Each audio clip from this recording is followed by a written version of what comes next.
King Belshazzar, Daniel chapter 5 verse 1, gave a great banquet for 1,000 of his nobles and drank wine with them.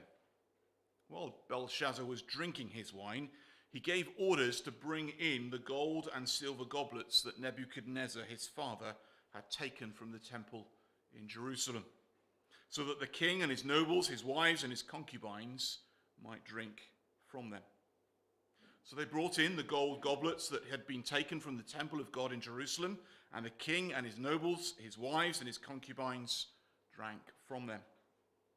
As they drank the wine, they praised the gods of gold and silver, of bronze, iron, wood, and stone. Suddenly, the fingers of a human hand appeared and wrote on the plaster of the wall near the lampstand in the royal palace. The king watched the hand as it wrote. His face turned pale, and he was so frightened that his legs became weak and his knees were knocking. The king summoned the enchanters, astrologers, and diviners. Then he said to these wise men of Babylon, "Whoever reads this writing and tells me what it means will be clothed in purple and have a gold chain placed round his neck, and he will be made the third highest ruler in the kingdom." And then all the king's wise men came in, but they could not read the writing or tell the king what it meant. So King Belshazzar became even more terrified, and his face grew more pale. His nobles were baffled. The queen, hearing the voices of the king and his nobles, came into the banquet hall. "May the king live forever," she said. "Don't be alarmed. Don't look so pale. There is a man in your kingdom who has the spirit of the holy gods in him. In the time of your father, he was found to have insight and intelligence and wisdom like that of the gods. Your father, King Nebuchadnezzar, appointed him chief of the musicians, enchanters, astrologers, and diviners. He did this because Daniel, whom the king called Belteshazzar, was found to have a keen mind and knowledge and understanding, and also the ability to interpret dreams, explain riddles, and solve difficult problems.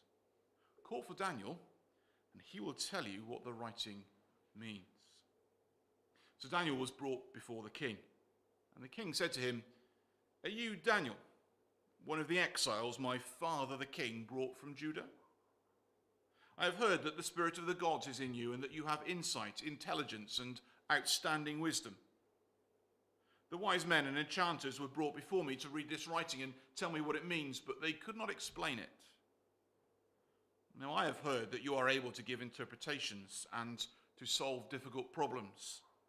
If you can read this writing and tell me what it means, you'll be clothed in purple and have a gold chain placed around your neck, and you will be made the third highest ruler in the kingdom."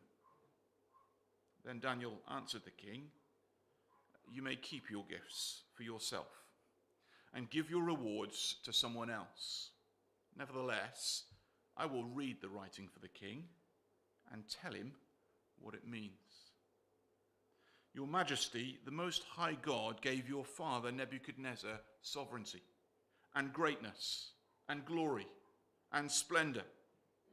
Because of the high position he gave him, all the nations and peoples of every language dreaded and feared him. Those the king wanted to put to death, he put to death. Those he wanted to spare, he spared. Those he wanted to promote, he promoted. And those he wanted to humble, he humbled. But when his heart became arrogant and hardened with pride, he was deposed from his royal throne and stripped of his glory. He was driven away from people and given the mind of an animal. He lived with the wild donkeys and ate grass like the ox, and his body was drenched with the dew of heaven, until he acknowledged that the Most High God is sovereign over all kingdoms on earth and sets over them anyone he wishes. But you, Belshazzar, his son, have not humbled yourself, though you knew all this. Instead, you have set yourself up against the Lord of heaven.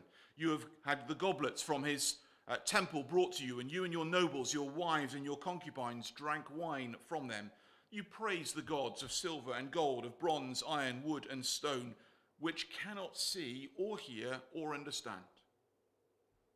But you did not honor the God who holds in his hand your life and all your ways.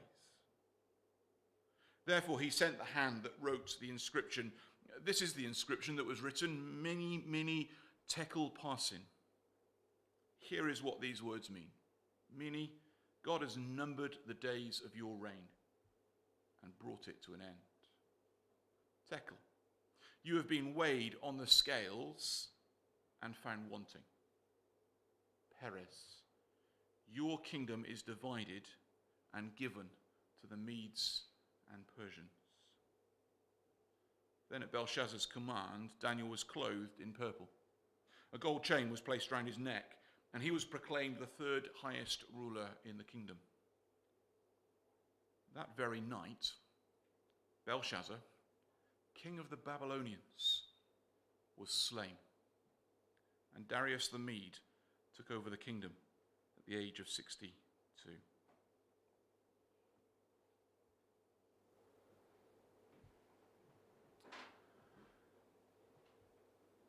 Babylon is under siege. There's an army surrounding it. And the king throws a party. He invites 1,000 of his nobles, and they crack open the wine. What's going on? Why the party? What is going through the king's mind? Well, the chapter doesn't tell us, but the feel is one of arrogance. One that he can do anything and get away with it, whether that's denial, that he's about to lose everything and he's deluded, or whether it's overconfidence because Babylon was incredibly secure. The walls were unbreachable. There was a river running through the city, so they wouldn't run out of water. They were well equipped for siege. Babylon was not going to fall. He was confident. And to put the inhabitants at ease, he throws a party.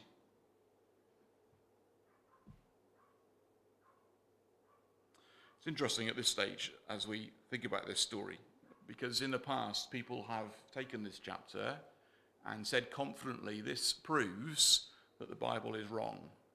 Belshazzar never ruled in Babylon. There was no King Belshazzar, and we can be confident then that Daniel is myth and mistake. Until further texts were turned up, and Belshazzar, lo and behold, was named in them. He was never, in a sense, king. At this stage, his father Nabonidus was the king of Babylon, but his father was elsewhere, and Belshazzar was reigning in his place, which explains the offer to anyone who can interpret the dream that they will be the third ruler in the kingdom. Belshazzar is number 2 in name, but in practice, he's the one sitting on the throne in Babylon. The arrogance of folks who have decided that the Bible can't be trusted in some ways mirrors Belshazzar's in this chapter. But Belshazzar's arrogance then feeds into blasphemy. At the height of this party, as they're drinking, he makes a decision that would have horrified, I think, Nebuchadnezzar, his predecessor. He orders that all the sacred objects from the temple in Jerusalem are brought into the party and used for the drinking. Now, in those cultures, they were polytheists. They recognized all the different gods. They might have their own, but there was a respect of the others. And whatever happened, you didn't use sacred objects in normal activity. Even if it wasn't your God, there was a respect for that. But Belshazzar is so arrogant and so confident that he decides, actually, let me almost demonstrate that now. I'm going to take a subject god that we've conquered his people and bring his stuff in, and we'll pass it round, these revered items of worship, and we'll tip the wine in them and drink from them because we're safe, we're okay. And so his arrogance leads into blasphemy, as he takes what belongs to the living God and uses it in a drinking party. And that arrogance and blasphemy then tumbles into idolatry as they worship, can you see in verse 4, they praise the gods of gold and silver, of bronze, iron, wood, and stone. And as you read verses 1 to 4, everything feels so confident, so bold, so brazen. Here you go, folks. We are safe here. Look at the nonsense of this God of Israel. We can use his stuff. He's irrelevant. We are confirmed in our lifestyle. We are safe. And I don't know about you, but it feels at times in our world today that people feel equally confident and bold and arrogant and dismissive of the true God. There's an arrogance that we are confident about our understanding of the world, and we don't need religion. We don't need ideas of God to fill the gaps. We've got it all sorted. There's a blasphemy now of God's name and a defilement of his people. And there's an idolatry that trusts in everything but the living God. And so as we again come to Daniel, we are reminded that this true story is for our benefit as we meet similar circumstances. Because if you're one of God's people, chapter 5, verses 1 to 4, you are horrified and you are mystified and you feel as though this is all so powerful and also certain and also long-lasting. And so what are we believing in? And where does God fit in? And as the rest of the chapter tells us, despite present appearances, God is in control. God's word is true, regardless of the confidence of those who disbelieve that. Now, I think we need to say as well, this is not a new lesson in Daniel, is it? Isn't this actually the lesson of every chapter so far? Doesn't it feel that in some ways, although the characters change and the details of the story changes, the lesson is the same in every chapter and next week as well? Why is it repeated? Because we need to learn it. We need to see it again and again and again for our own spiritual sanity, for our own spiritual health. We need to grasp these pictures. So the story starts with arrogance and blasphemy and idolatry, and then it's rudely interrupted in verses 5 to 28 by a message from God. A remarkable message from God, a handwriting on a wall. A message that is uninterpretable to all the wise men. They can't even read it, let alone work out what it means. And so the message comes in such a way that it is clearly only God at work. Only God's prophet, God's messenger can interpret and declare this message. There's no denying the fact that this is God speaking in this situation. And as this hand appears on the wall, appears and starts writing on the wall, this confident king sitting in his capital city, sure that presumably he's not going to be defeated by the armies around him, is now terrified. Can you see that?